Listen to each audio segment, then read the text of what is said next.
Of course, when you hear the word freedom, it tends to be in the same sentence with something called democracy.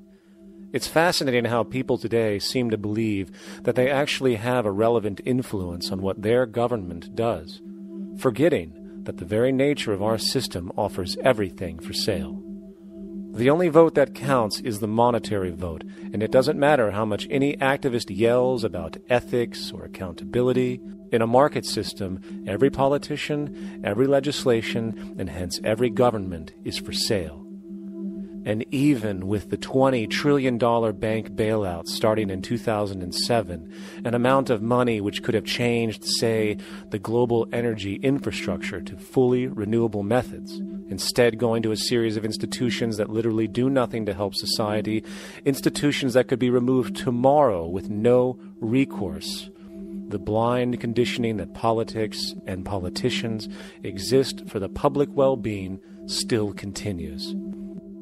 The fact is, politics is a business, no different than any other in a market system, and they care about their self-interest before anything else.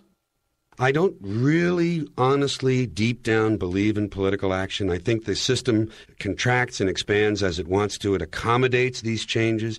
I think the civil rights movement was an accommodation on the part of those who own the country. I think they see where their self-interest lies. They see a certain amount of freedom seems good, an illusion of liberty. Give these people a voting day every year so that they'll have the illusion of meaningless choice. Meaningless choice that we go like slaves and say, "Oh, I voted." The limits of debate in this country are established before the debate even begins, and everyone else is marginalized. They're made to seem either to be communists or some sort of disloyal person. A kook, there's a word. And now it's conspiracy. Say, they've made that something that should not be even entertained for a minute, that powerful people might get together and have a plan. Doesn't happen. You're a kook. You're a conspiracy buff. And of all the mechanisms of defense of this system, there are two that repeatedly come up. The first is this idea that the system has been the cause of the material progress we have seen on this planet. Well, no. There are basically two root causes which have created the increased so-called wealth and population growth we see today. One, the exponential advancement of production technology, hence scientific ingenuity. And two, the initial discovery of abundant hydrocarbon energy, which is currently the foundation of the entire socioeconomic system. The free market, capitalist, monetary market system, whatever you want to call it, has done nothing but ride the wave of these advents with a distorted incentive system and a haphazard, grossly unequal method of utilizing and distributing those fruits. The second defense is a belligerent social bias generated from years of propaganda, which sees any other social system as a route to so-called tyranny, with various name-droppings of Stalin, Mao, Hitler, and the death tolls they generated. Well, as despotic as these men might have been, along with the societal approaches they perpetuated, when it comes to the game of death, when it comes to the systematic daily mass murder of human beings, nothing in history compares to what we have today. For the first time in human history, the species is now faced with the depletion of a core resource central to our current system of survival. And the punchline of the whole thing is that even with oil becoming more and more scarce, the economic system will still blindly push its cancerous growth model, so people can go out and buy more oil-powered cars to generate GDP and jobs, exasperating the decline. Are there solutions to replace the edifice of the hydrocarbon economy? Of course. But the path needed to accomplish these changes will not manifest through the market system protocols required, since new solutions can only be implemented through the profit mechanism. People are not investing in renewable energies because there is no money in it in both the long and short term. And the commitment needed to make it happen can only occur at a severe financial loss.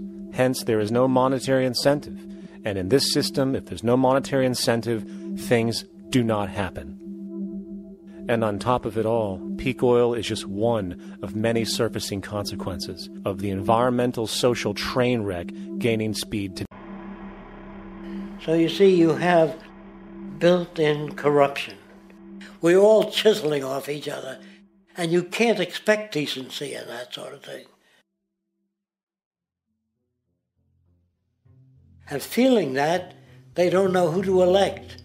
They think in terms of a democracy, which is not possible in a monetary-based economy. If you have more money to advertise your position, the position you desire in government, that isn't a democracy. It serves those in positions of differential advantage. So it's always a dictatorship of the elitists, the financially wealthy.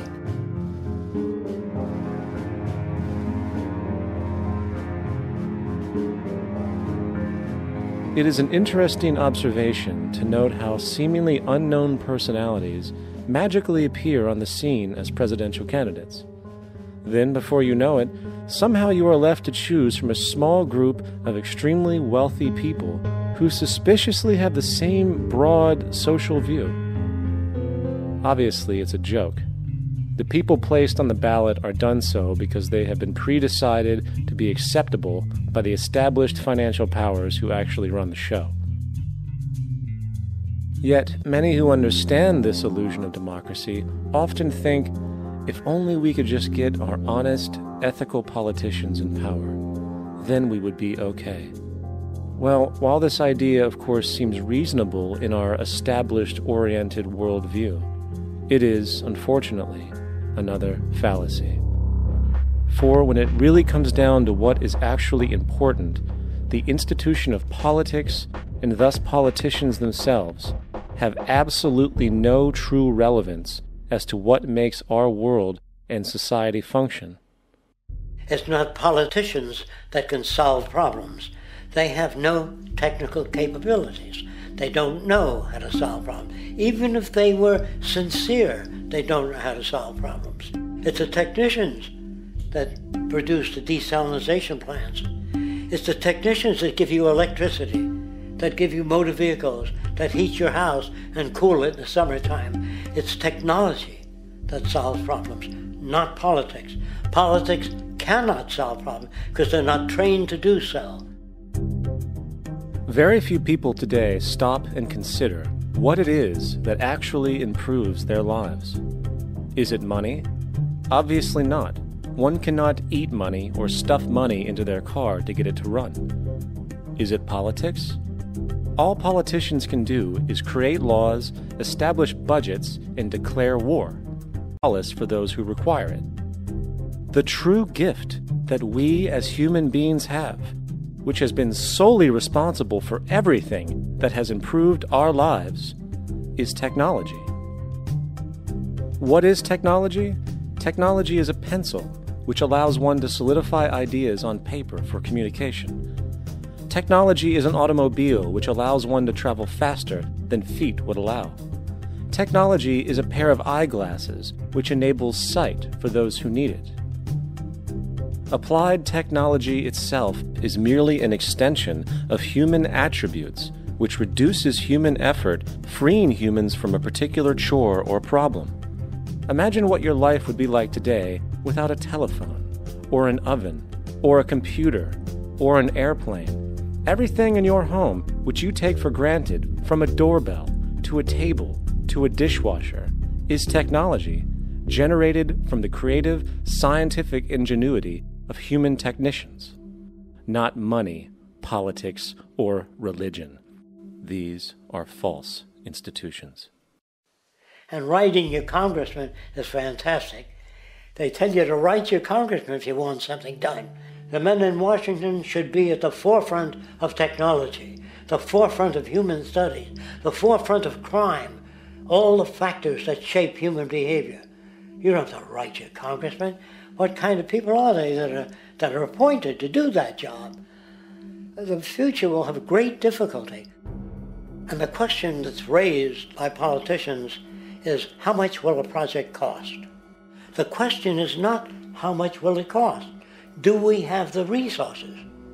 And we have the resources today to house everyone, build hospitals all over the world, build schools all over the world, the finest equipment and labs for teaching and doing medical research. So you see, we have all that, but we're in a monetary system. And in a monetary system, there's profit. That produce scarcity. If you eradicate the conditions that generate what you call socially offensive behavior, it does not exist. The guy said, well, isn't that inborn?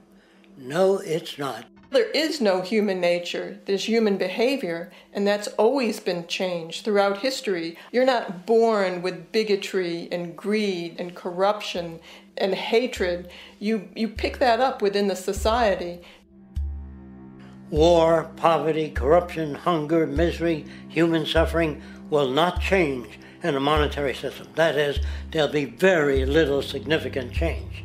It's going to take the redesign of our culture, our values, and it has to be related to the carrying capacity of the earth, not some human opinion or some politician's notions of the way the world ought to be, or some religious notions of the conduct of human affairs. And that's what the Venus Project is about. The society that we're about to talk about is a society that is free of all the old superstitions, incarceration, prisons, police, cruelty, and law. All laws will disappear, and the professions will disappear that are no longer valid, such as stockbrokers, bankers, advertising, gone forever, because it's no longer relevant. When we understand that it is technology devised by human ingenuity which frees humanity and increases our quality of life, we then realize that the most important focus we can have is on the intelligent management of the Earth's resources. For it is from these natural resources we gain the materials to continue our path of prosperity. Understanding this, we then see that money fundamentally exists as a barrier to these resources, for virtually everything has a financial cost. And why do we need money to obtain these resources? Because of real or assumed scarcity. We don't usually pay for air and tap water because it is in such high abundance, selling it would be pointless. So then, logically speaking, if resources and technologies applicable to creating everything in our societies, such as houses, cities, and transportation, were in high enough abundance, there would be no reason to sell anything. Likewise, if automation and machinery was so technologically advanced as to relieve human beings of labor, there would be no reason to have a job. And with these social aspects taken care of, there would be no reason to have money at all. So the ultimate question remains: do we on Earth have enough resources and technological understanding to create a society of such abundance that everything we have now could be available without a price tag and without the need for submission through employment? Yes, we do. We have the resources and technology to enable this at a minimum, along with the ability to raise the standard of living so high that people in the future will look back at our civilization now and gawk at how primitive and immature our society was.